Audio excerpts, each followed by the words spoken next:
I would like to call the April 25th, 2022 Planning and Zoning Commission meeting to order. We are going to start with the invocation and the Pledge of Allegiance. Will you please stand?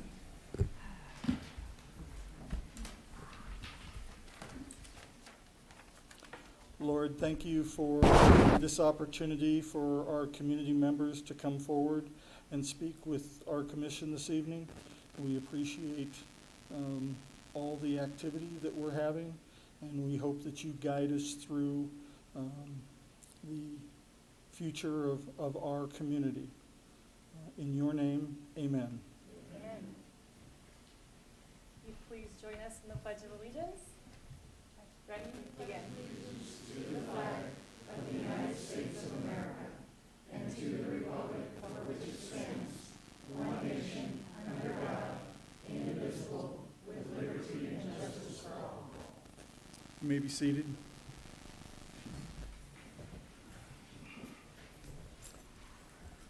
Could we have a roll call?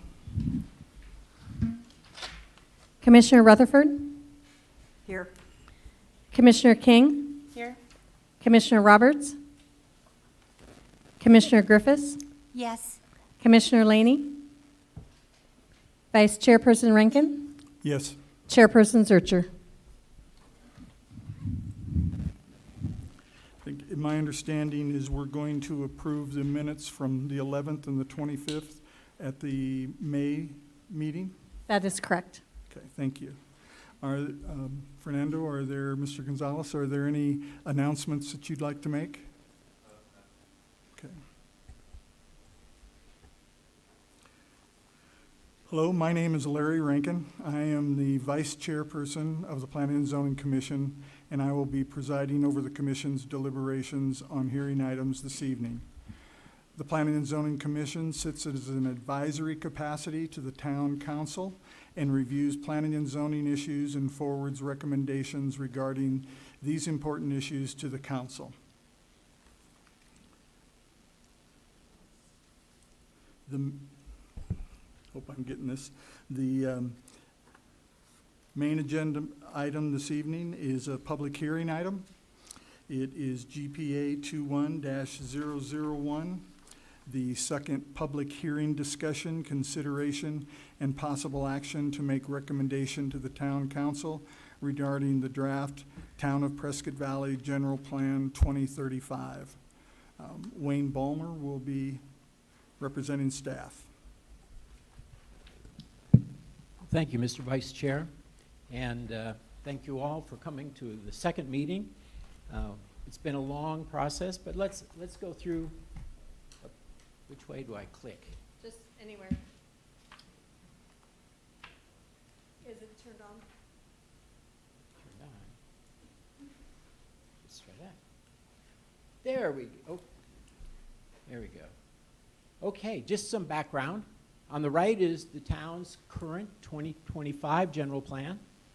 State law requires every community to have a general plan and to update them every 10 years. And ours was adopted in 2013, and the council wants to have it on the ballot for this fall so we can comply with that state timeline. So the state has a process that's set up to do this so that it's been a longer process, and it has all of these steps that we're required to have. This is a slide of what we looked at last summer when the commission saw it and the council approved all those steps in the process. And that was what we approved. You can see we're down here on April 11th, but we moved back one to April 25th. The town council presentation will be on May 12th. But this is actually what we did. You can see all the dates. You might fondly recall all those meetings back in September and October and November and December when we were looking at parts of it and then the whole draft, and then we send it out for people to look at.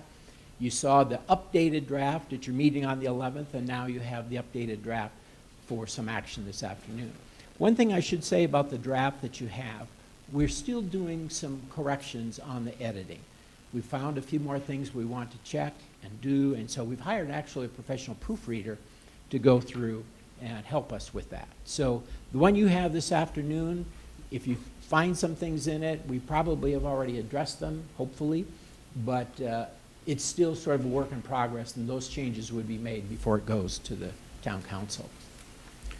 So the goals of the new plan that the council gave us last summer were to make it shorter, make it easier to read, not so much text, not so many tables, but more pictures and graphics, focus more on goals, not so much on data and things, but what is it that the council might do in the next 10 years? What are the goals? What are the steps so that the council knows how to move forward in the directions that they want? So they wanted to retain the existing goals and policies, but add new ones where we thought they would be needed. The council thought they would be needed, and we have, and we'll go through a little bit. This is the cover of the draft plan that you have. You can see all the chapters there on the right.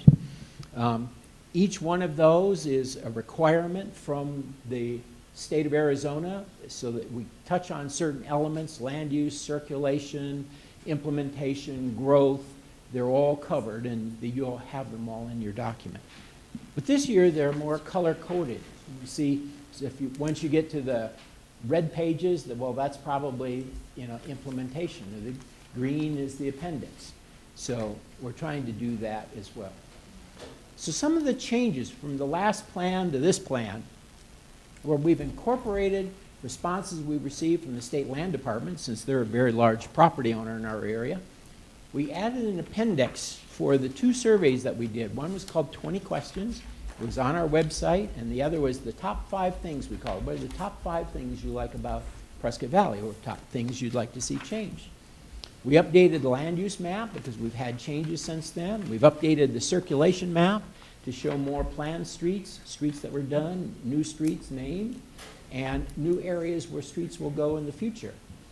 We updated our street cross sections. That's a very important thing, is how wide should streets be in the future? How major arterials, minor arterials, so that people can see how wide it is going to be.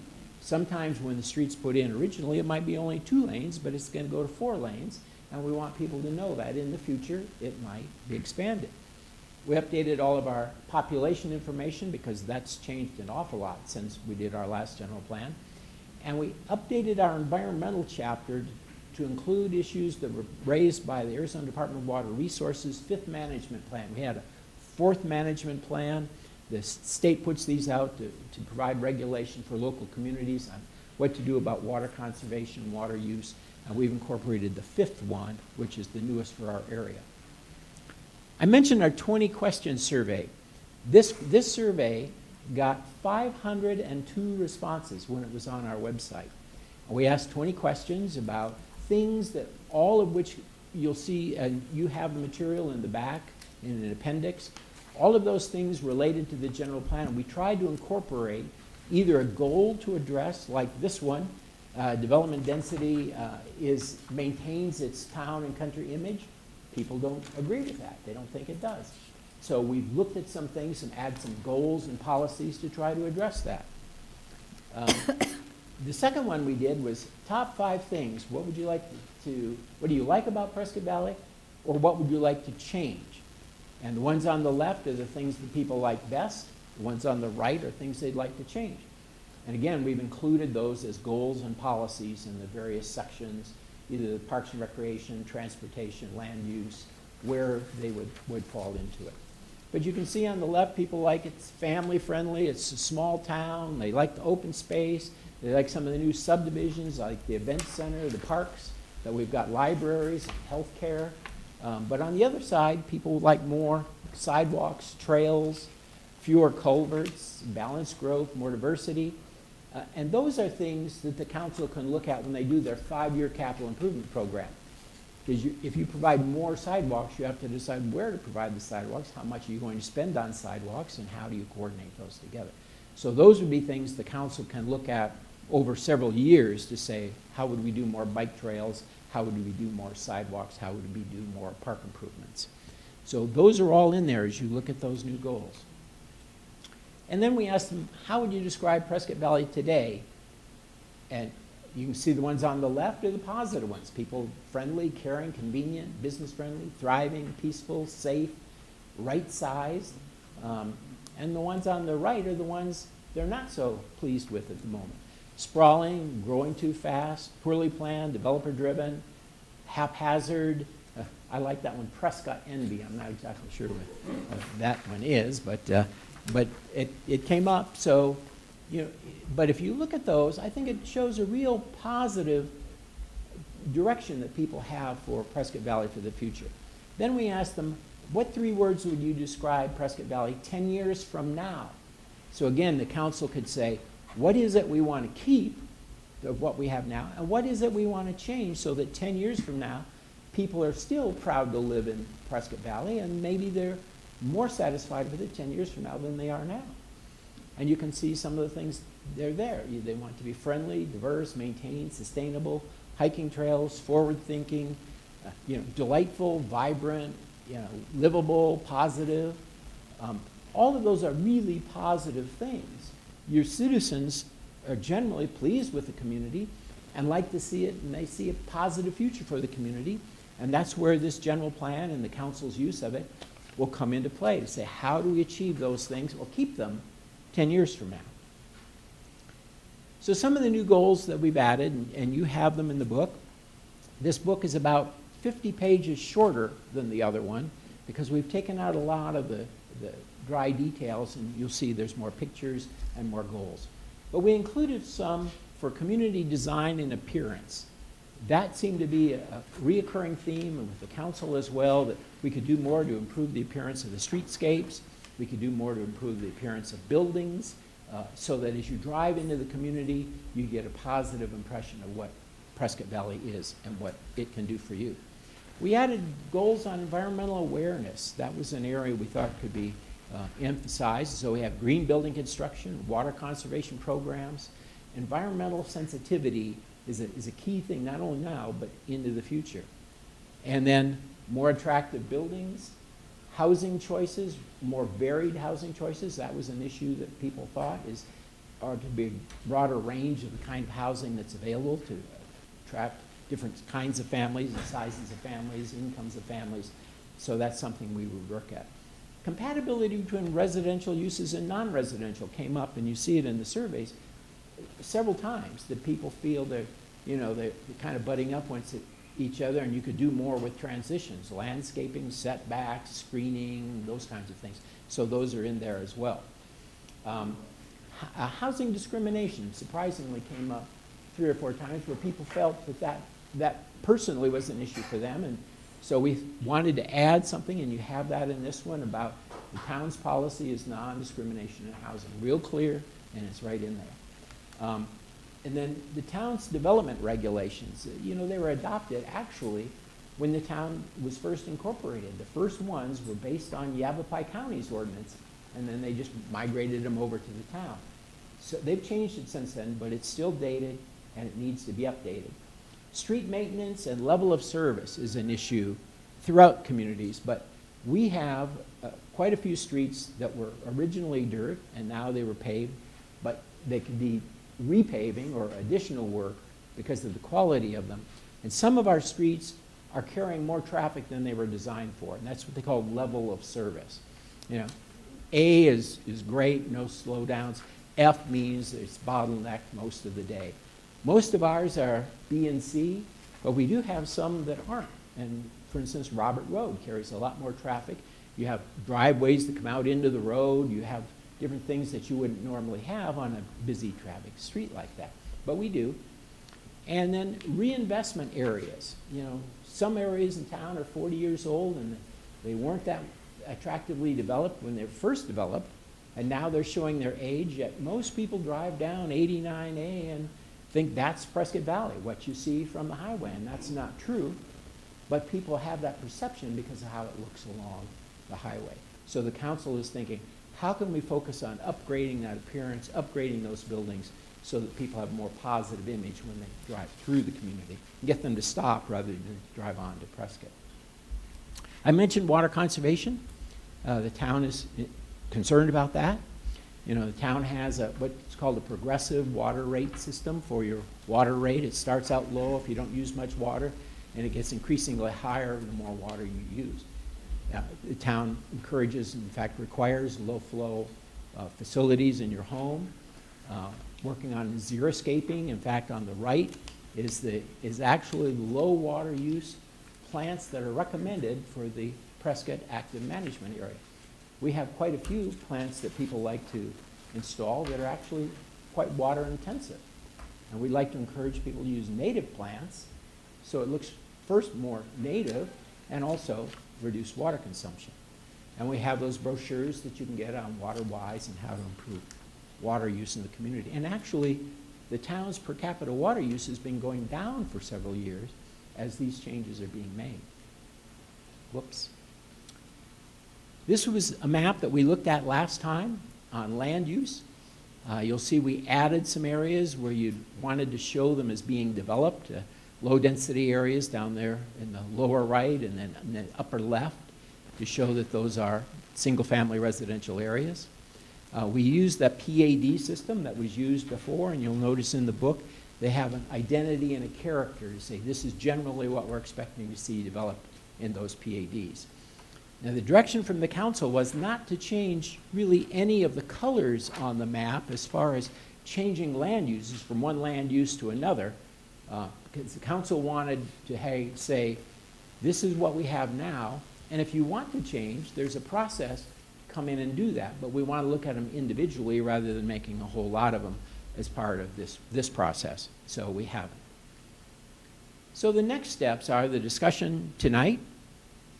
We have citizens in the audience who want to speak, and hopefully we can have them all speak, and the vice chair can give everybody time since it's a small group. But the staff's recommendation to you this evening is to approve the plan before you as modified as far as typographical and grammatical errors that might be made between now and then. And it would come to the council then on May 12th. They have an item on their agenda, or will have, it's resolution number 2250. And that would be the resolution. And you have a draft copy of it. It doesn't have the number on the top that the council will be looking at in May as far as whether or not to move it forward. Because as I'd mentioned, we need to get it to the Yavapai election board by Fatima has the date, but I think it is the 23rd of May in order to get time for them to get it on the ballot, print the ballot, and get it onto the November election. So with that, one other thing I wanted to touch on was the state land again. We talked about that a little bit. The state really wanted us to be clear on where the state land is, because so many people ask about why isn't that developed across the street, or when is that going to develop across the street, or why aren't they doing something across the street? Well, many times across the street is state land, and so that's why this was added. So this is the resolution number, and you can see what's described there, but that is what we would be asking the council to adopt when it comes before them in May. So with that, if you have any questions, I'd be pleased to answer them, and thank you for your time. Thank you, Mr. Balmer. Are there any questions of Mr. Balmer by the commission? Thank you, Mr. Vice Chair. I don't have any specific questions, Mr. Balmer. I do have generalization of comments. I don't know if you want to take some of those now or if you would like to hear from our audience who's with us this evening. What would you like to do, Mr. Vice Chair? Well, at this point, we're just talking about questions that the commission has towards Mr. Balmer. Because we can do them now, or I can speak to you after the meeting, No, whichever is more I feel convenient. some of them are important enough to be on record. Oh, okay. So there. Okay. Now's the time. Perfect. So I read my book from page 1 to page 101.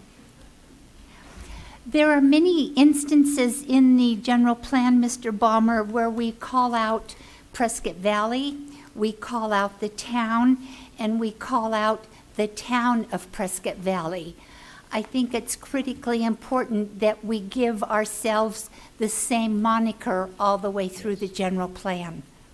Yes. What happened on that is different people wrote different parts of it, and they had it different ways, and that's one of the things we're correcting. Perfect, because that is critically important to this book. My next question, in the general plan, we use the word reinvestment and revitalization, exchanges, crossovers in many different instances. And I feel that those two words, that we should use the same one. So if you don't mind taking a look at all of that for me. Sure, we're glad to. I am and have been opposed to putting the surveys in the general plan. Tonight you made a comment that I've not ever heard before, where you took some of the survey questions and answers and you moved those forward into goals and policies in the general plan. I think that's exceptionally brilliant. However, how would we know in looking at this general plan where those survey questions were implemented? I think it would be valuable to have some sort of key or tool that this general plan element came out of the surveys. Well, sometimes they were generalized, like we had several on traffic. What do you think about traffic volume, adequacy of streets, need for street improvements, those sorts of things?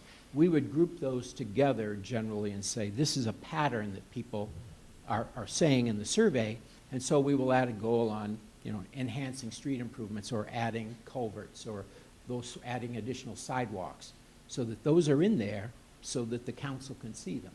But how would we know that they were implemented because of great suggestions and comments from our citizens? I think that's important.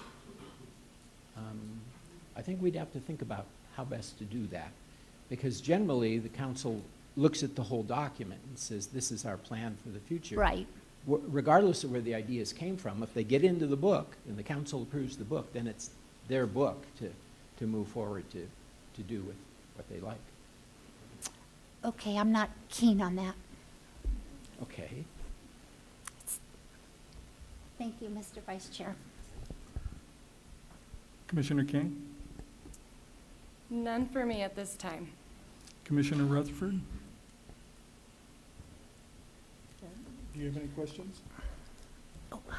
No, I'm having a hearing problem.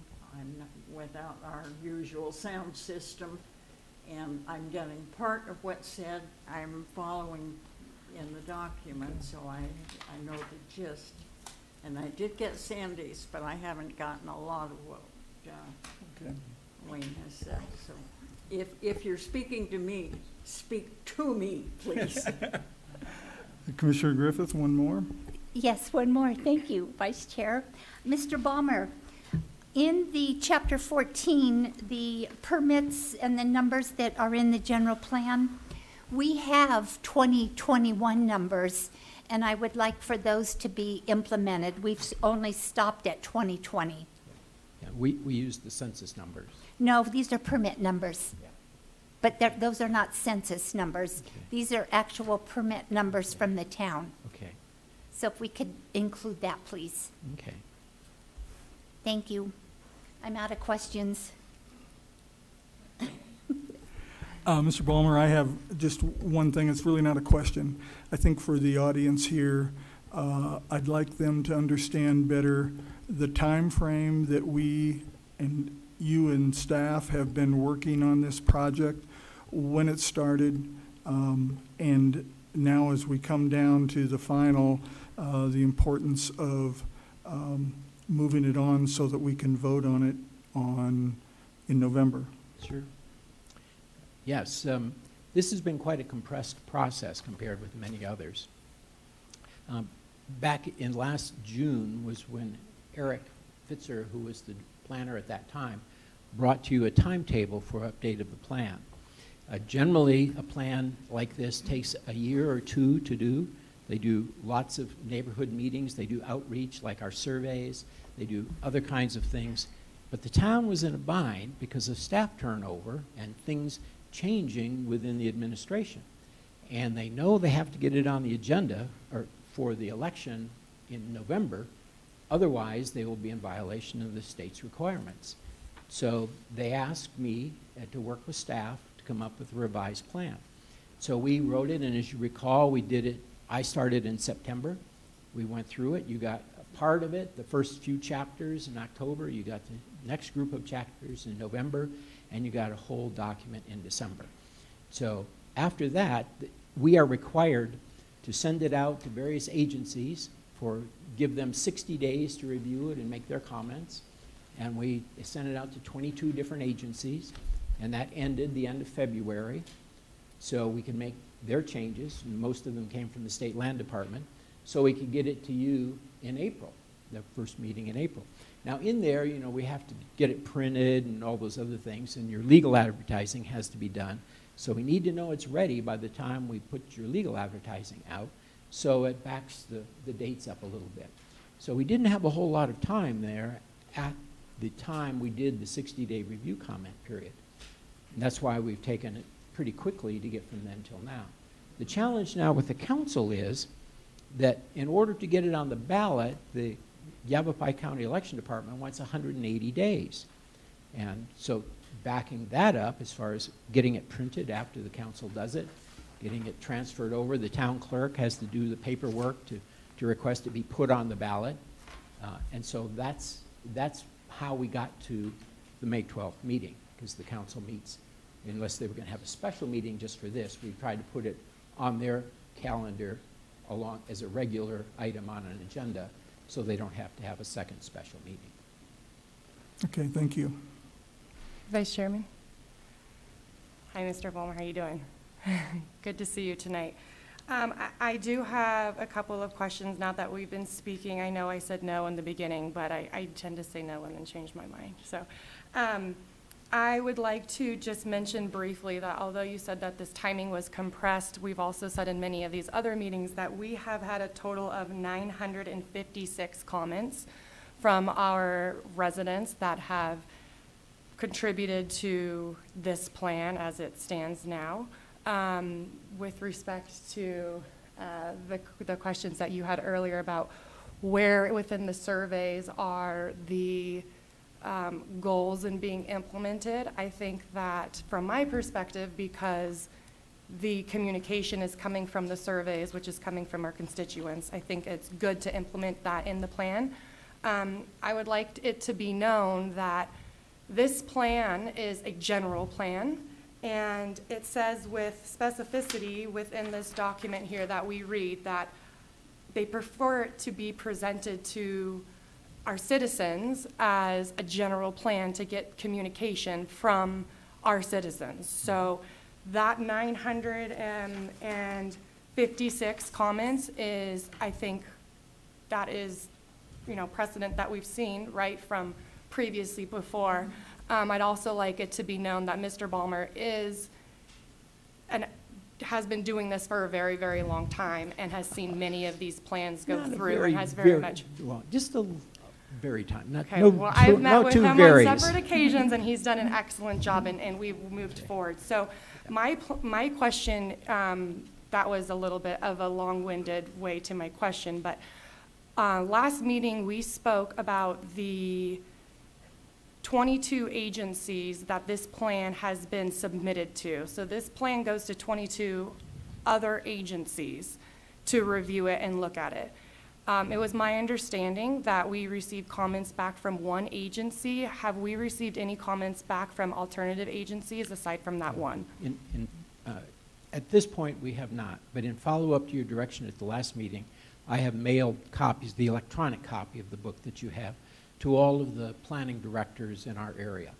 So we sent it to Dewey, Humboldt, Chino Valley, Prescott, the Yavapai County Metropolitan Planning Organization, and the county, and asked them for input before. And it's also to let them know it's coming to the council, and so if they get any questions, they have it available. But I'm waiting for more comments back from them because they're our next door neighbors. Okay, so to date though, we have received comments have from not. one. Okay. No. And one thing about that, thank you for mentioning the 956. I was really surprised by that because normally when you do a general plan, you do neighborhood meetings around, and you're lucky if you get 10 or 15 people to come, and you go through the process, and you go to another meeting, you get 10 or 15. But this year, because of the time constraint and COVID, we weren't able to do meetings. We talked about doing meetings, and some people wouldn't come if you made them wear a mask. Other people wouldn't come if you didn't. And then we were concerned about the town of Prescott Valley being seen as a super spreader or some negative things that could come out of that. And so that's why we decided to do the surveys. And I think many people in the future will be doing surveys, because how difficult would it be to get 956 people to come to a meeting? So, and the way the surveys are set up, you know, they aren't what they call a stratified random sample. You aren't saying this many people over 65 and this many people who have a family and this many people. You know, anybody could reply, but you can only reply once, the way the survey is set up. You can't do it multiple times. And the idea was to get as many impressions from as many people as possible, knowing we weren't going to be able to go down to say, well, the 65-year-olds think this about trails, but what do our citizens think? Generally, if we went to ask them in Safeway and people just come in, what would they say? And that's kind of how we got it, and that's why we included some of them in the general plan. Thank you. I would like to thank Mr. Balmer and the staff that you've been working with at the Town of Prescott Valley, as been an awful lot of work in a time restraint, and I appreciate that. We thank you. Yeah, you're very I'd also welcome. like to thank the three commissioners that are here with me this evening, as we're all individuals, but I find that some of us are more detail-oriented than others, and these three are the detail-oriented portion of our staff, so I'm glad that they're here, and I appreciate what they've done so far. Thank you, Mr. Vice Chair. And one thing I'd like to add, even though I'm standing here tonight, this was a team effort. This couldn't have been done without Joe Scott. He's a planner, does a lot of the graphics and the maps and the tables, great guy on computers, but I'd like to thank Joe for all of his help on this. Otherwise, it would have been an insurmountable task almost. So, Thank you again. At this point, I'd like to open it up to the people here to make any comments that they'd like. We would like you to come up to, hopefully one at a time, but up to the microphone, and be sure to speak into the microphone plainly and give your name and your address first. That would really be appreciated. We are going to limit your feedback to 5 minutes per person. So, and we hope that that there's not a lot of repetitive scenarios tonight. So anyone that would like to speak, the microphone is yours.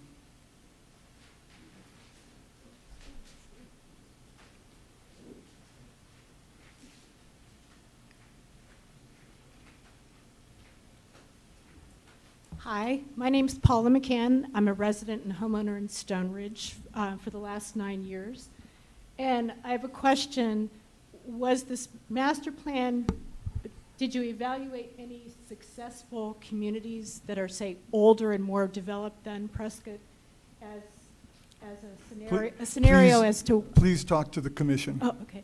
Can you spell your name for us? I'm sorry. It's Paula McCann, McCann.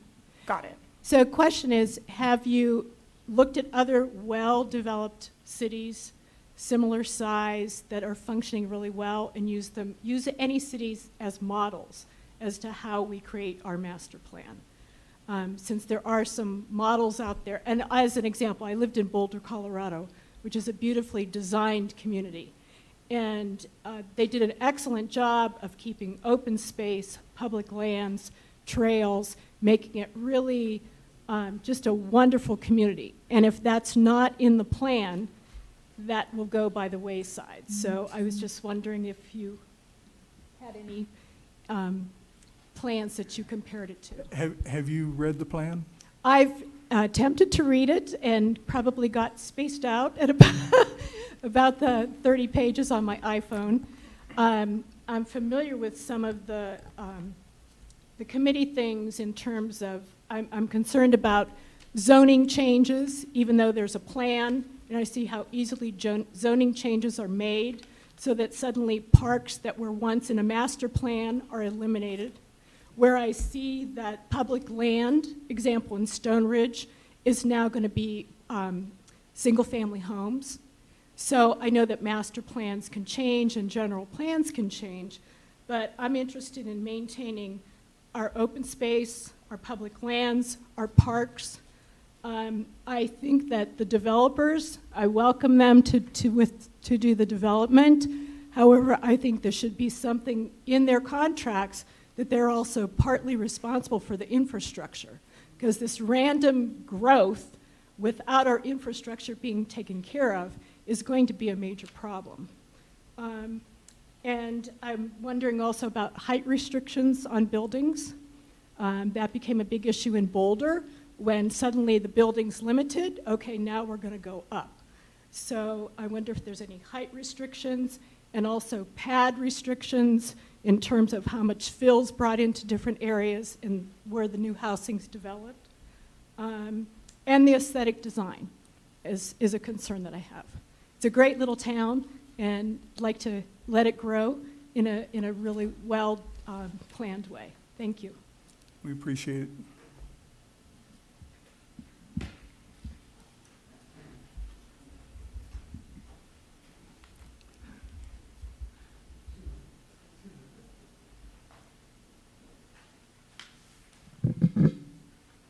My name is Sandy Cordova. I'm a resident of Prescott Valley.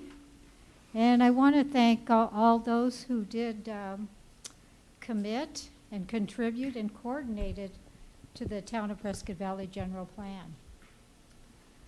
There's a couple of words that really come up to me while reading through the plan. And they're conservation and sustainability. And I'm going to comment on those two items. And what is conservation? Well, to me, is prevention of a wasteful use of a resource. Conservation is a moral responsibility for all of us and a philosophy that protects our natural resources. And sustainability, it means meeting our own needs without compromising the ability of future generations to meet their own needs. We need economic resources available to citizens. And in your section, the growth section of the plan, you say you want to promote managed growth. And the part of it that I really pulled out from that was conserves natural resources. And so how would we be able to conserve our water, a natural resource, while providing enough water to serve citizens?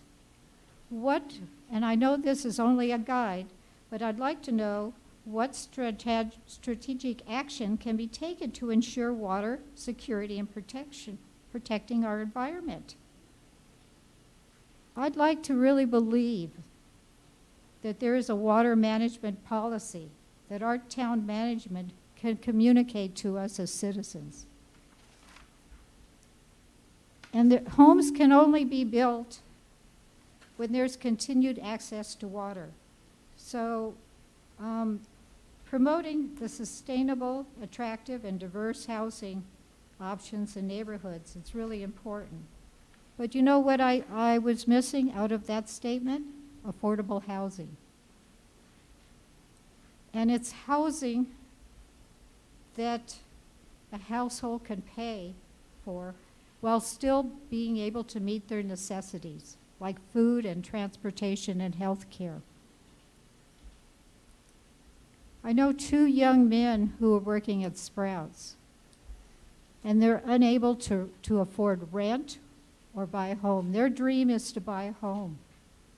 And how could they possibly afford to buy that home or even to rent on their own when there isn't anything available within their income? So what I would like to see is a team cooperation between the town management and the citizens. And what I propose is that there would be a diverse volunteer citizens team to assist in implementing the general plan as a viable, sustainable, and successful plan for now and the future. Thank you. Thank you. Sir, you've been up a couple of times. I think it's your turn.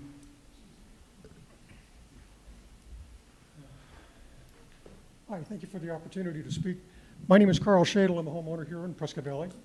And Could you repeat your name a little bit slower so that she can get it for Actually, you? you could spell your Ron last Shadle. name. you want me to spell it? Yeah. S-H-A-D like in David, L-E. Thank you. Okay. Mr. I Chairman, wanted, would you ask everyone to speak directly into the microphone? There's not much amplification, and I'm probably not the only one having trouble hearing. I'll pretend like I'm on American Idol here. Okay, I know that a couple of questions. First of all, I know that I was a participant in the survey, and obviously the plan was in draft form, was already prepared when the survey came out. But I was just curious how much attention was paid to the survey. I know Ms. King talked about this a little bit, but when I looked at some of the questions, I'll just go back. One of them was on the board earlier, and that was question number 1 regarding the pattern of development, intensity, and design features of Prescott Valley. Have we maintained that town and country image? 65% of the respondents said no. 30% of the respondents said yes. And the other concern that I have, and one of the primary concerns sounds like, is the issue of water. This young lady just talked about that, excuse me. And I think we all know about the news. We all know what the situation is. We know about Lake Mead. We know about Lake Powell and the condition of the Colorado River. Now, we're not on CAP, I understand that, but in some of my research, and we are losing acre feet every year. We are having, we have not reached anywhere near the, I forget, what's the name of that? Safe you. Anyway, the aquifers are going down, let's say it that way. And how that factors into this plan, if we're already at that level, then when we add additional units, which we're talking a considerable number of housing units in the next 10 years or so, then what effect is that going to have on our water supply? I suspect that that's going to be an issue. In fact, that comes up later in the survey. It says, it's question number 10, Prescott Valley is on the right track to satisfy current and future water demands through development and sustainable renewable water. Well, I very strongly disagree, is a little over 30%. But once again, the total numbers are, the people who disagree with that comment, with that question, are 61%. And those that agree with it are about 25%. So it's obvious that other people are aware of this. So my concern, and obviously the concern of several other residents, is where the water is going to come from. In the plan, there's even comments when we talk about water that it is not going to have sufficient, we are not going to have sufficient water to sustain the population growth that this would attribute, that would be incoming.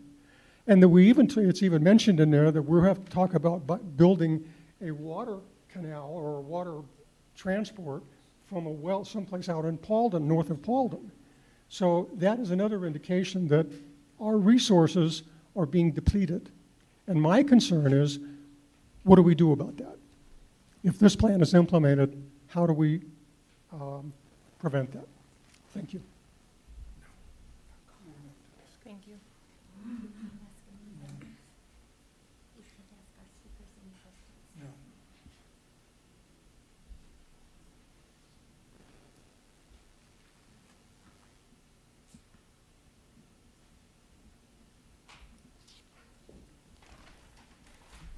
Good evening. Isabel Cerecedes. That's spelled Cerecedis. E-S. I'm a 13-year resident of Viewpoint. Thank you for hearing us tonight. I sent in a 5-page outline of some of the changes that I'd like to see within the general plan. I'll try to hit on some of those. I know there's not enough time to go over everything. I also went over the survey, and using my analytical skills, I looked at the answers to the 20 questions, and I kind of excluded neither agree or disagree, because people typically, if they don't know the answer or they don't know what's going on, they'll just hit that. So in excluding that, I saw that 71% of the people disagree that Prescott Valley is on the right track to satisfy current and future water demands through development of sustainable and renewable water. 83% agreed that public resources must be diverted to bike paths and pedestrian facilities. And 68% agreed that pattern of development intensity has maintained the town and country image. 68% disagreed, and another 68% disagreed that new development is comparable with surrounding land uses, circulation networks, and public facilities. Seeing that the overall, to me that's very overwhelming, and that kind of tells me that the 2025 plan had a lot of these issues in there, and I know that there's some new items that have been added, but it just seems to me as though it's not working. The way we are operating the town now is not working very well, in my opinion. And I got to thinking about that and thinking about, well, why isn't it working well? And one of the things I thought of is that currently Prescott Valley is considered a town. And one of my items is that the town should conduct a formal study to determine if changing from a town to a city is in the best interest of current residents, because a general plan should be all about current residents. A city can choose to split into representative council districts where residents are better represented. For example, the people out in Mingus West don't have the same issues and concerns as those people out in Stone Ridge. The people out in Viewpoint have totally different concerns from people out in Superstition Springs. So I think a study needs to be conducted to find out if that's the way the town should head. The other thing is, if the town of Prescott Valley does become a city, it can also develop its own charter. Because right now, I've seen that a lot of things in the past policy are not followed. There's loopholes, there's different things that are happening that just don't seem appropriate. And it does appear as though the town is really growing. And I think we need to see over and above just the general plan. The city of Prescott adopted their charter in 1958. And Prescott Valley actually got incorporated, and it's been 44 years. So I think it's time to take a look at that. And then if you'll also look at the list I gave you, there's a whole bunch of stuff I am suggesting, and some of it may fall into whether or not we become a city or a charter. But there's a lot of issues. For example, land splits. A developer can have property rezoned and then turn around and sell it, and it gets divided, and the original conditions of the zoning entitlement ordinance are not followed. And I have seen in the past where we've gone and we've discussed this with former leadership, and we were just kind of blown off. So there's a lot of room for improvement in terms of the development policies.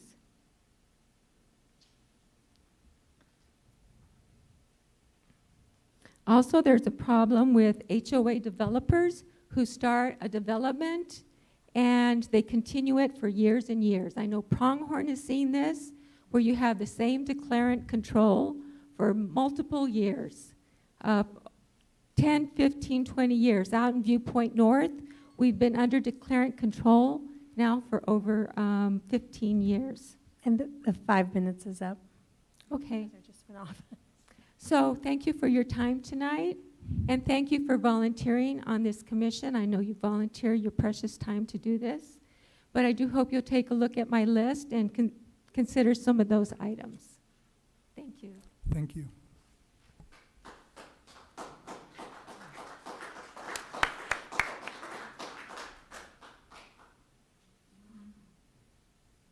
Is there anybody else that would like to speak?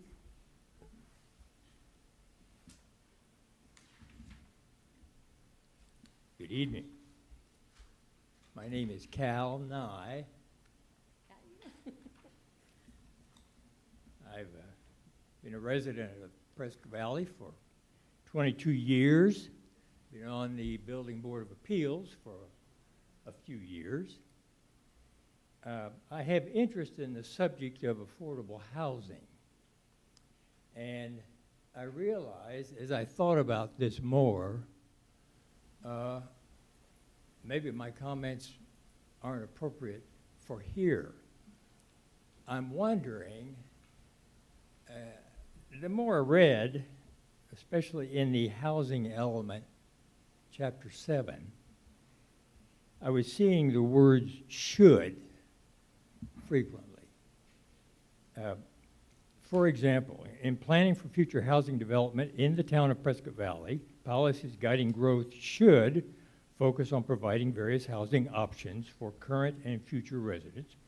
Particular attention should be paid to careful expansion of new affordable development. So those are good, preferable things to do, but I'm wondering, okay, so the general plan is completed at some point, and it is then turned over to city administration. Is that true? Is that the way it works? And then the town administration goes into it and decides and lays out plans for how they will carry out the preferences indicated in the general plan?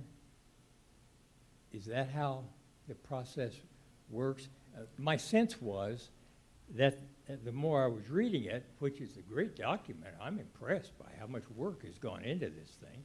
It's very well written. But it seems that maybe it's just preferences as opposed to what is going to actually be done. That what will be done would be coming from some other decisions that are made. So can you help me understand that a little? So that you know, Mr. Nye, is that in the public hearing scenario that we're in, it's for you to give your opinions, and then afterwards we can get meet staff, or you can meet with staff to give you those answers. It's not the commission. We're not in a feedback scenario tonight. Okay, so the general plan goes to the town, and then they do with it what they do, right? I mean, this is not a requirement of what the town has to do, if I'm understanding. Mr. Ballmer, you want to answer that for him? Mr. Vice Chair, I'm making notes of all the speakers, and I thought at the end I would address some of the issues that they've raised so that they leave knowing kind of what the situation is. But I can do that. I'm better equipped to do that than the board this evening, if that's your pleasure. Thank you.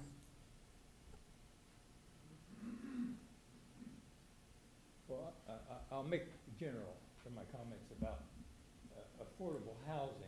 I'm just interested in that subject. Several years ago, I noticed several newspaper articles were being written about the need for affordable housing in Prescott Valley, and I started collecting those articles, and I've got, I don't know, probably 30 or so articles saying we need better attention to affordable housing. And then in August of 2019, there was a meeting at Yavapai College that addressed affordable housing. And everybody attending was concerned about affordable housing, and we don't have enough of it, and we can't find housing for teachers and healthcare workers and laborers and so on. And so I didn't encounter anybody who was saying it was not an issue, that everybody agreed it's an issue.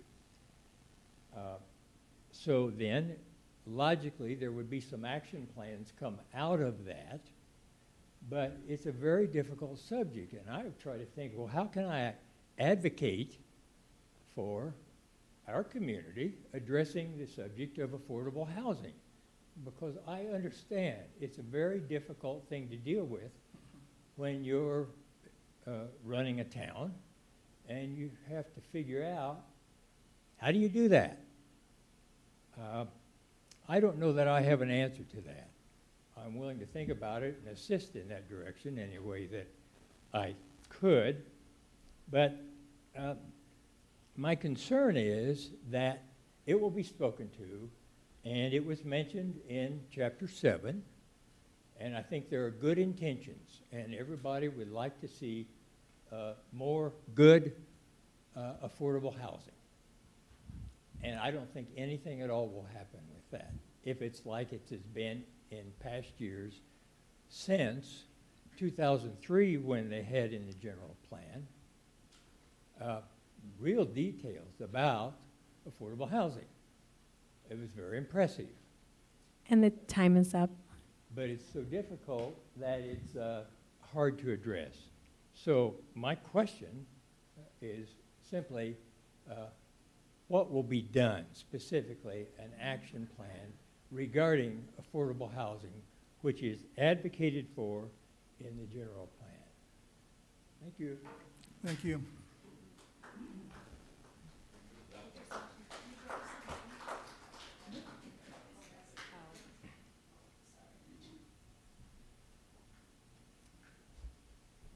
Is there anyone else who would like to speak?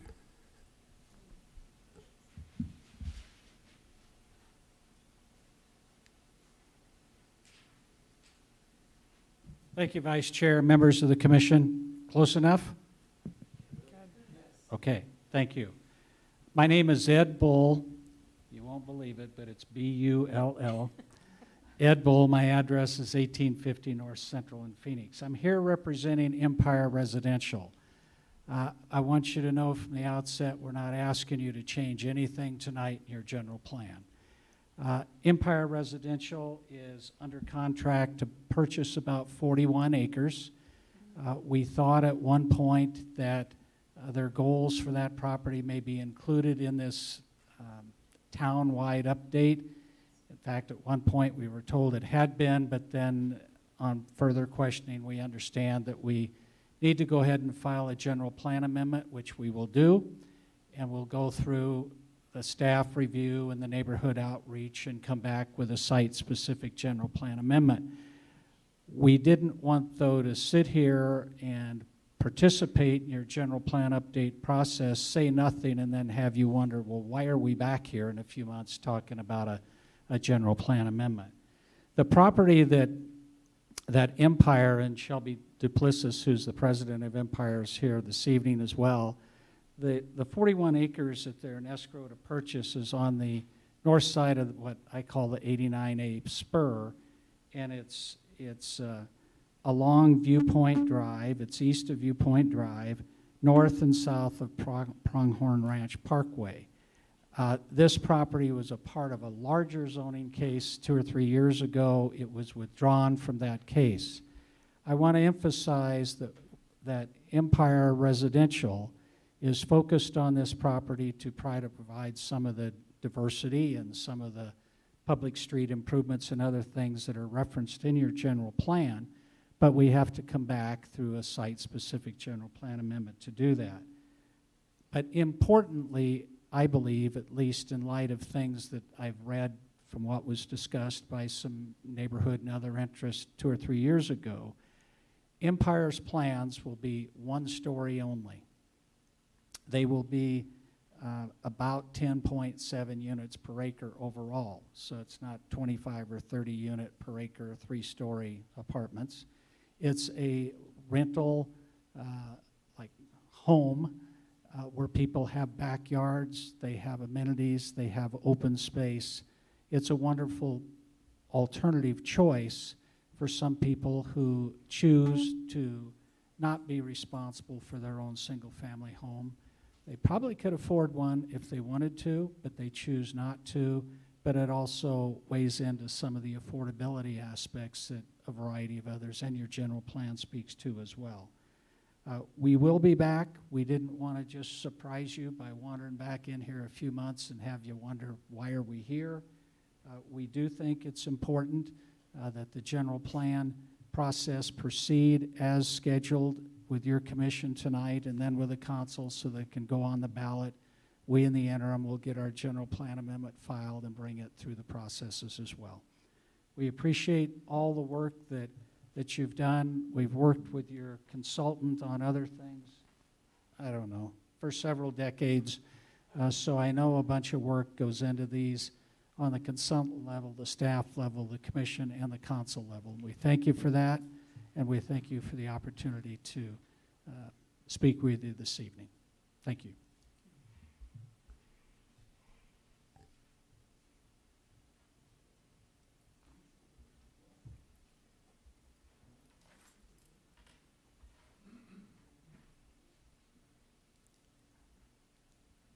My name is David McGuire, and my name is David McGuire. Are you hearing me?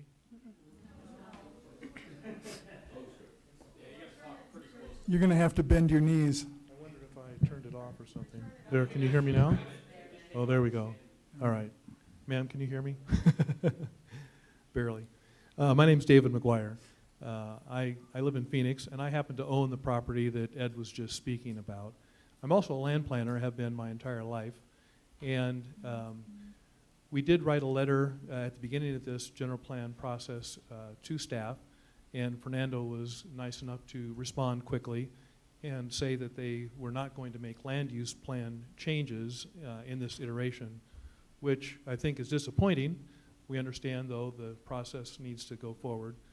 I just want to say that during the last time when I did take this through the process, and there's two neighborhoods. One is homes are being built now. I sold 2 parcels there to Mandalay, and I have a 24-acre commercial piece on the corner, and then the 40-some acres that are in escrow with Empire. And I'm really excited about that because at the time, we excuse me, we did not have a builder, a quality builder, to move forward with the multifamily, so I did drop it from the case at that time.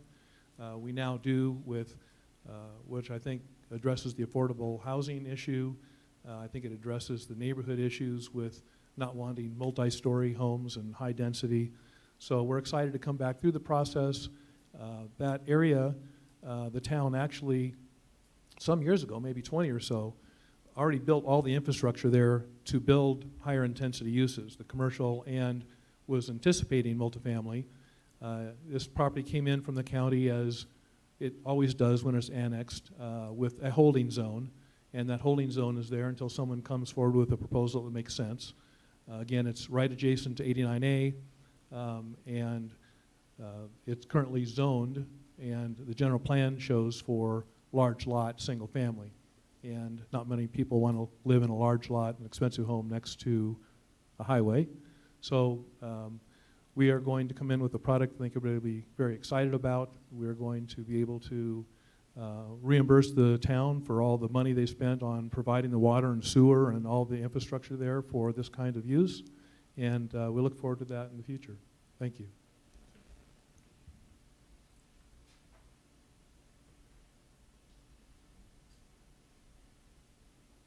Is there any additional comment from the public? Nope.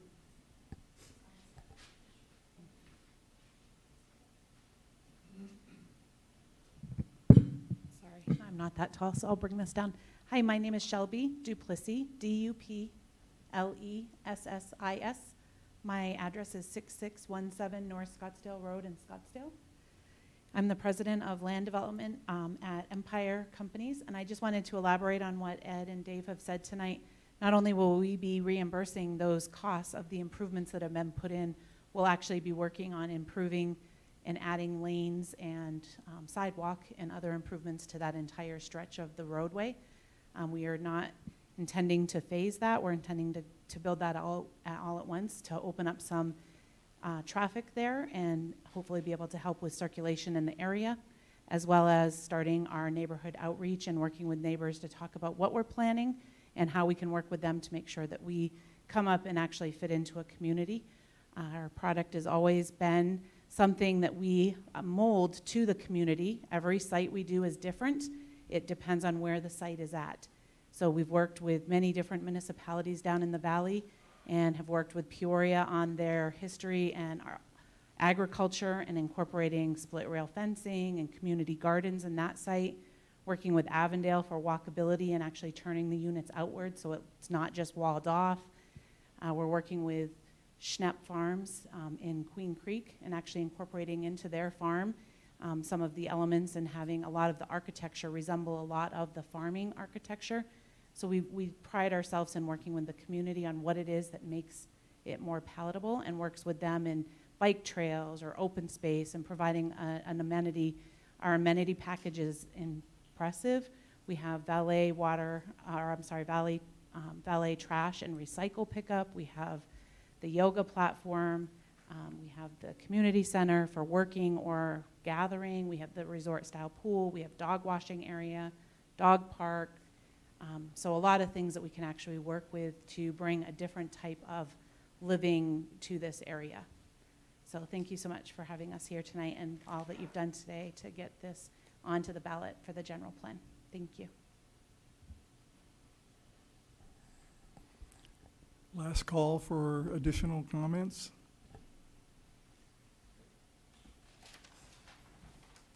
Good evening. My name is Jake Wright. Can everybody hear me? Can you hear me, Mrs. Rutherford? Not very well. Okay, I'll talk a little bit louder. Thank you. My name is Jacob Wright. I live in Prescott Valley. I own a property at 7920 East Luce. Last name is W-R-I-G-H-T. I am a local real estate agent and just wanted to talk a little bit more about what we've been hearing tonight about affordability. If someone wants to purchase a 3-bed, 2-bath home in Granville, it's going to cost them $450,000 to $500,000. If somebody wants to buy a 2-bedroom, 2-bath house in one of the units in Prescott Valley, it's going to cost them between $350,000 and $400,000. It's my understanding that roughly 500 people filled out those surveys that you guys are referencing the percentages of. Is that accurate? 500 to 600 people. What is the current population of Prescott Valley today?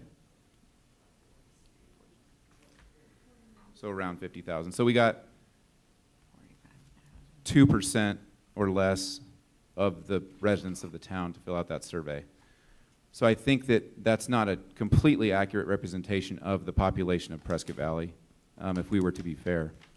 I just wanted to speak a little bit about affordability of both housing as far as resale and rental property. I have a lot of clients who are under contract to purchase a new build, let's say with Mandalay Homes or with Universal Homes at Granville, and there's no place for them to rent. There literally is no available rentals for them to find. I feel like there's a shortage of rental property. There's certainly a lack of affordability when it comes to purchasing a property. I feel like a large portion of Prescott Valley is a service-based industry, meaning you have the people working at the Walmart, people working at these different Home Depot, all these different retail stores, restaurants. I think that's the majority, you know, and then public servants, teachers, firefighters. I feel like that's the majority of our population, other than folks that might be retired.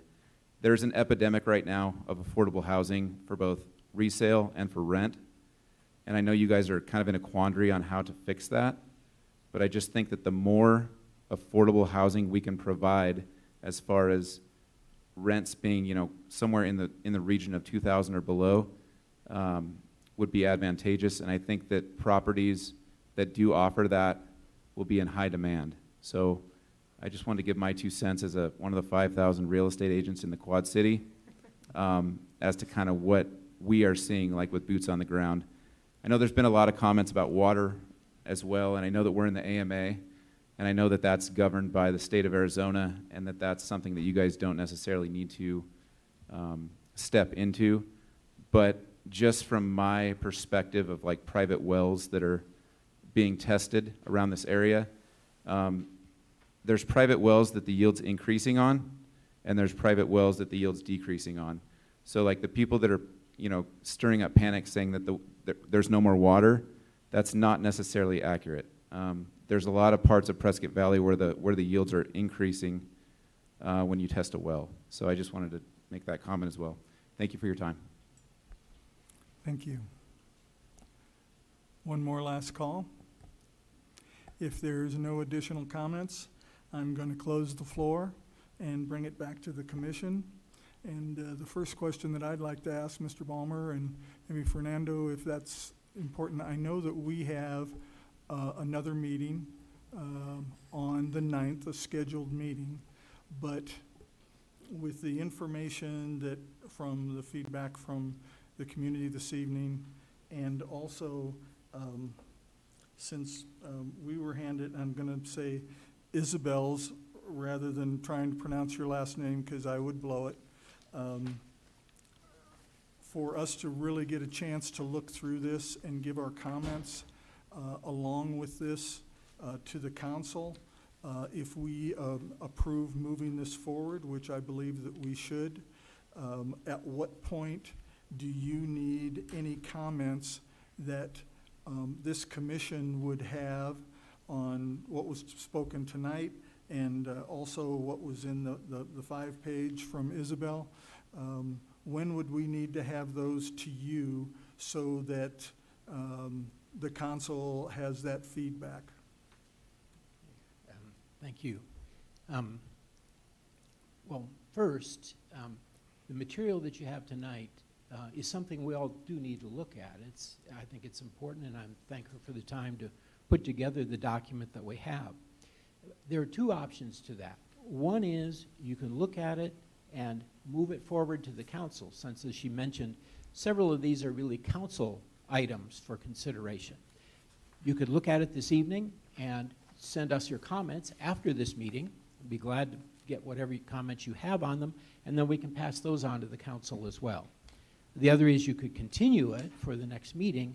However, then we're going to be really tight on a time frame because the town clerk wants to have all of the revised material in her possession by May 2nd, and that includes getting them printed and all prior to doing that.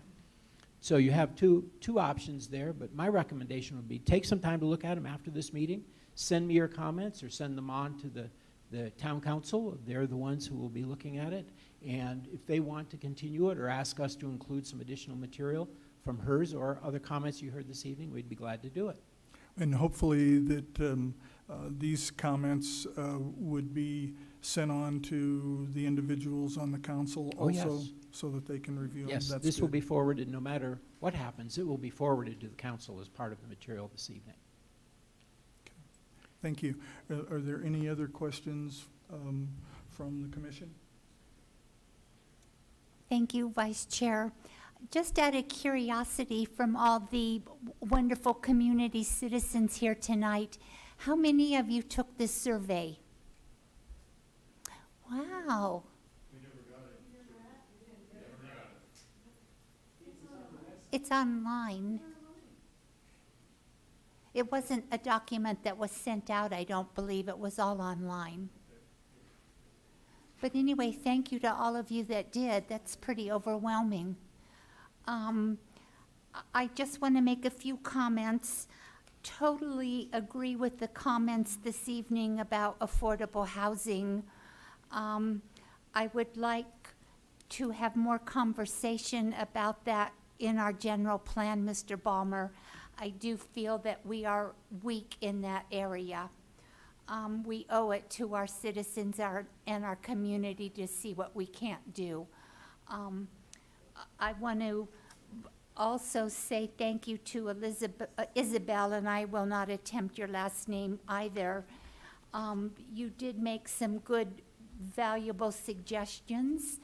A couple of them I had already highlighted in my general plan. And please understand that quite a few of your items are not under our purview. But nonetheless, I appreciate your hard work, and I do want to thank all of you for being here tonight. It means a lot, and it's heartwarming when we see the citizens come to our meetings. Sometimes I don't feel the love, but tonight, tonight I feel the love. So thank you for all being here. Thank you, Vice Chair. Vice Chair? Okay. I'm going to go off that great tagline. I feel the love too. Thank you all so much for coming out. I am a huge community activist. I'm doing what I can here to help, this town the best that we can. And to see each and every one of you in these seats just fires me up. So very much appreciated. Isabel, just gotta say this. Did I do it right? Did I do okay? I'll try. Thank you very much for your comments. Your attention to detail and just keen eye and public action, I think is very, very, very important. I very much respect that. I think that shows great leadership, so thank you so much. That's for me just, part of my own personal paradigm is to do the diligence that you need to do, and it is very clear that you did that here, so keep doing that. I encourage you to keep doing that. As mentioned, for me and for my liking, having this with such short notice does not give it the credibility and the due diligence that it deserves. I did read through it briefly, and there are some things in here that, as mentioned, are not under our purview, and they are with specificity, and they're carved out. So it might not, the plan itself might not be the place for it, but I do think that all of it needs to be taken into consideration.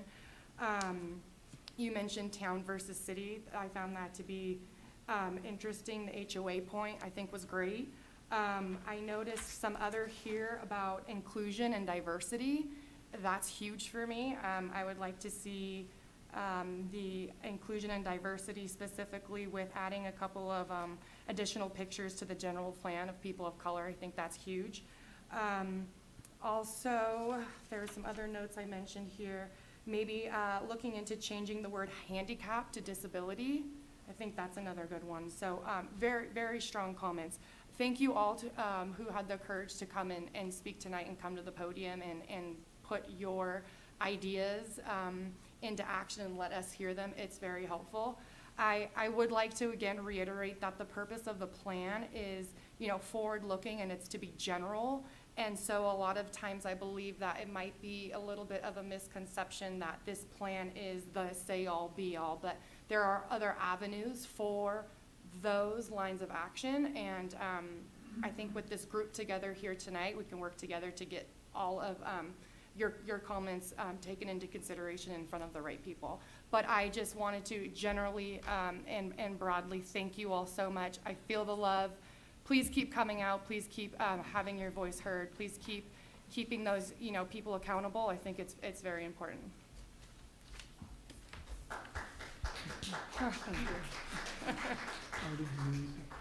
Mr. Vice Chairman, I want to thank each one of you who came out, who familiarized yourself with the plan and care enough about your community to show up and give your opinion.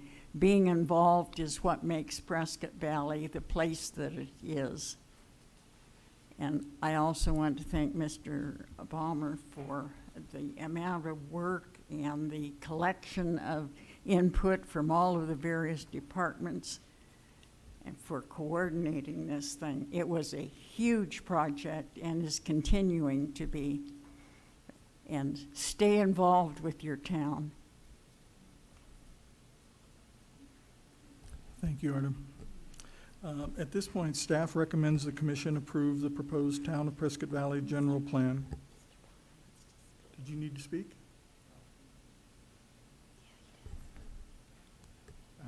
Mr. Vice Chair, with your indulgence, I'd like to respond to some of the comments. That the Oh, okay, citizens that's made fine. this Go right evening. ahead. Okay. Well, first, with regard to the land use changes that you heard Mr. Bull and the others speak about, the council's thought was that it's really a two-part process. The general plan says what it can be used for.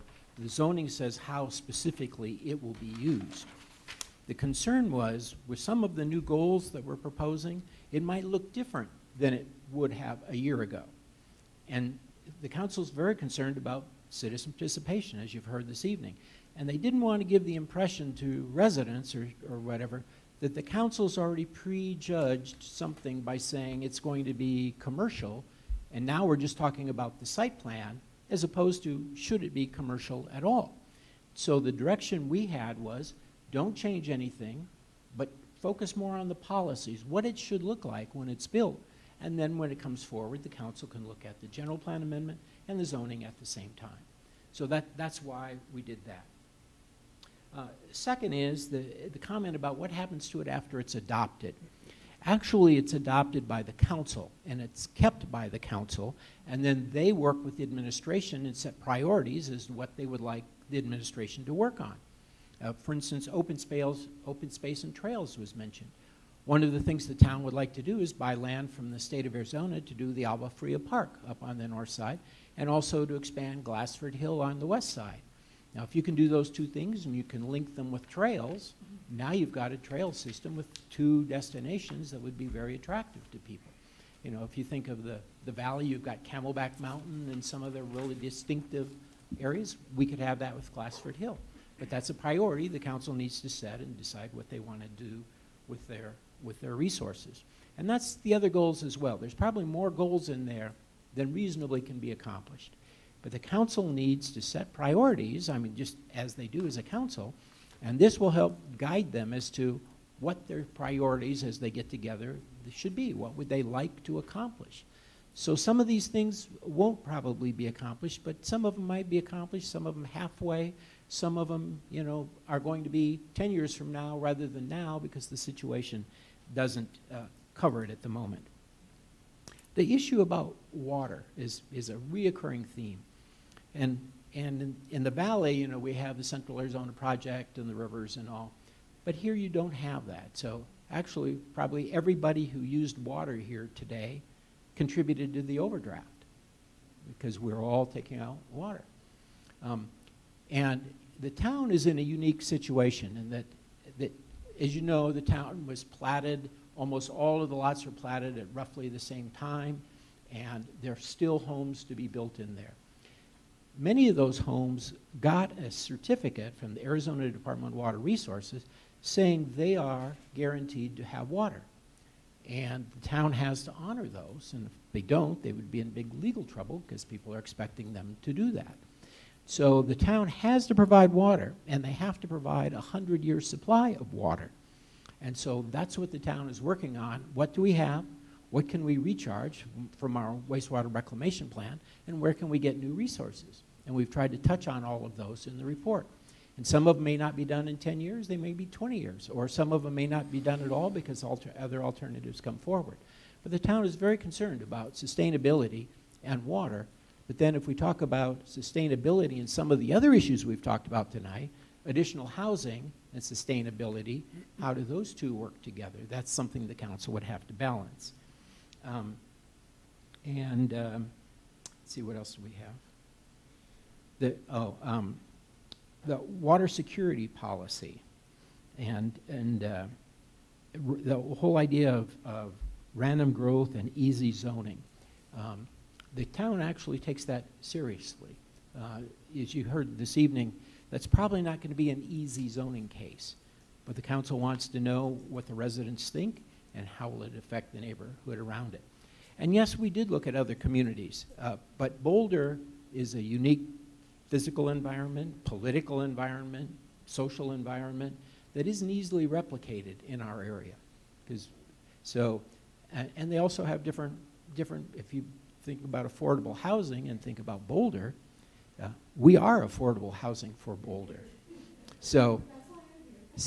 But that's the challenge, is affordable for one community is not affordable in another. And unfortunately, a home costs a certain amount to build.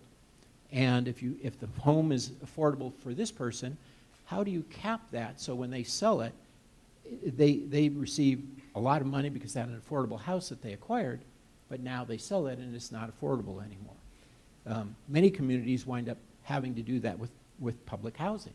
Essentially, it's a rental, and you cap the income of the person basically to say, these are the people we're helping, and that you give them a house to live in and you rent it. That's what we did in Scottsdale, and we did it in Mesa. Mesa has about 1,000 assisted housing certificates, but it's 500,000 people. I did some checking here, and there are 80 certificates in Yavapai County for lower income families to get assistance on housing. Otherwise, it's all private market rate, and we've seen what's happened to the market in recent years. So I think I've tried to touch on anything. If there's any other question that you have this evening, I'll be glad to try and answer it now if you'd like. Commissioner Griffith? Thank you, Mr. Vice Chair. Mr. Balmer, when you just made a statement that you've seen assisted housing certificates elsewhere. Do they affect a community on a positive note? Well, it depends. It depends. Yes. If a community like Mesa is new, but it was been there for 100 years, and it has kind of the downtown area that was a pretty substantial city of 60 or 70,000 at the time. But now the housing is older, and the people who live there can't afford a new house necessarily, or even to buy a house where they are. So if you don't want people to be on your streets or having problems or doubling up in homes and other things that people do kind of in extreme circumstances for housing, you need to try and provide an alternative. But when Mesa was looking at how do you build a house, we worked with Habitat for Humanity to build houses. But you can only build so many houses a year. We thought if we could do 15 a year, that would be great. But the waiting list was probably 200. So how do you get enough homes to match that? And the answer is you never do. You don't. So you try to help those that you can who are in the most severe situations and figure that's what we can do. The other thing is you can apply to the federal government. They have programs to assist people with low interest loans, low cost housing, that sort of thing. But again, it's very competitive, and it's not available really to everybody who would like to have it. But I don't think there's a city in the United States that solved the affordable housing problem, because affordable is a real moving target. Thank you, sir. Vice Chair, I have another one. Commissioner King? Thank you, Vice Chair. Mr. Balmer, this is for you, if I can. So it came up a couple of times this evening about the idea of accountability and what this general plan means, and what accountability people who are and should be implementing these plans have. I know with respect to my job, I'm very much held accountable. So I think the feeling is mutual that we want people to be accountable, right? So can you please, is it a correct statement that when this plan was written, that we did get contribution from many different departments within the town to contribute to this language and verbiage within this document? So for example, CAFMA, right? We have a serious situation going with the ambulances. We're trying to work through that, but CAFMA has had the opportunity to look through this and provide comment for this, and has helped provide information for this, such as their goals. Is that a correct statement? Oh, that's correct. Okay, yes. Awesome. So I just wanted to be clear that the departments who have helped put this together have read it, have contributed to it, and I think that also will help with accountability, because if they're helping implement a plan as this, then they are, aware of what's in it, and therefore have a duty to hold themselves accountable to it. Yes, and that's actually a very good point about this plan versus others that Mr. Bull and I may have worked on. This is really more of a homegrown plan. If you'd hired a consultant, they would come in, they would have 2 or 3 meetings, they have probably stocked 70% information in their office, they add your 30% on, and they give it to you and say, here's your new plan. We didn't do that at all. We talked to every department and said, you're going to be exactly the responsible person for Parks and Recreation or Public Works or water or whatever it is. We want your information to put it into the plan so that we know we're saying and we're telling people what the town can do or should do. And then we add those goals to say, these are all the goals, and the staff can accomplish them generally, but that's where the council comes into it to say, what priorities do they want to set for the next 2 years or 5 years or 10 years? So out of all of those things, the town doesn't have enough money to implement all of those things, and some of them would be very time-consuming to do. But the council can pick them and say, what should a citizen do to hold people accountable? You could look at the plan and say, these to me are the top 5 things the town should be working on, just like the survey that we did. And then talk to your council member and say, these are the 5 I think you and the council ought to be working on. And work with the council, work with your neighbors, work with others to try to get your 5 things adopted. And you'll see from our survey, there were lots of things that people either liked or wanted to change. So how do you focus in? How do you narrow in on what you can actually do? Are there any other questions of Mr. Ballmer? Thank you. On our time restraint, in other words, the moving forward of this project to the town council for their approval, to get it on the ballot so that in November we all can vote on it. That's the time restraint that we're under currently. So I'm going to recommend, and staff recommends, the commission approve the proposed Town of Prescott Valley General Plan 2035 and recommend to the town council proceed with the remaining portion of the general update process. I'm hoping that we have a motion to do that. Well, I'm going to make the motion that we approve the proposed Town of Prescott Valley General Plan 2035 and recommend to the town council to proceed with the remaining portion of the general plan. Now, one thing that I think all of us would like to add some notes to be passed on to Mr. Ballmer about this evening's discussion. I wish you all had been here at our meeting 2 weeks ago, but now we're in a situation. So I'm looking for a second to my motion. Mr. Vice Chair, I will make the second with the caveat that it is critically important, Mr. Ballmer, that our comments that you heard this evening, and even more importantly, the comments that we heard from our community tonight, and Miss Isabel's comments, that we do take those and move them forward in your written format going to council for their interpretation and understanding. And since we have a second, we'll do a roll call vote. Commissioner Rutherford, Yes. Commissioner King, Yes. Commissioner Griffiths, Yes. Vice Chairperson Rankin. Yes.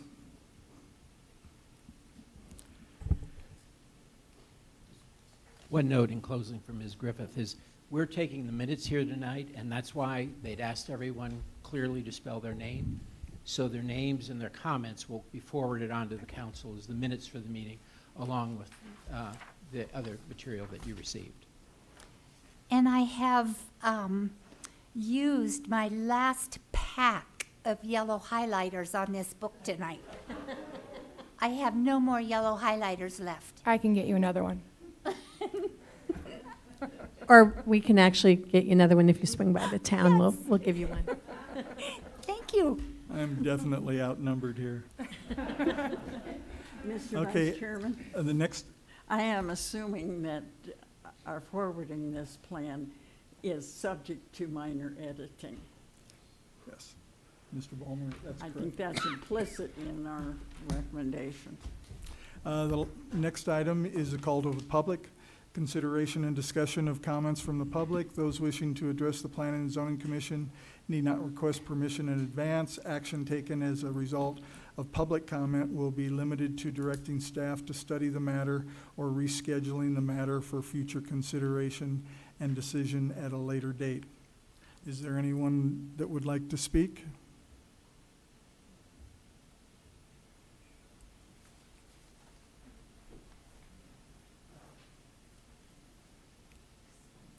I would just like to request, Isabel Cedesedes, 13-year resident.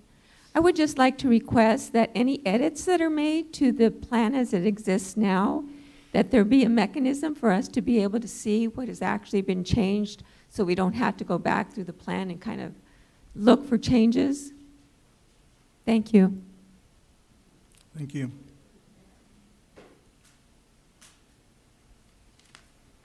If nobody has any more comment, do I have a motion to adjourn?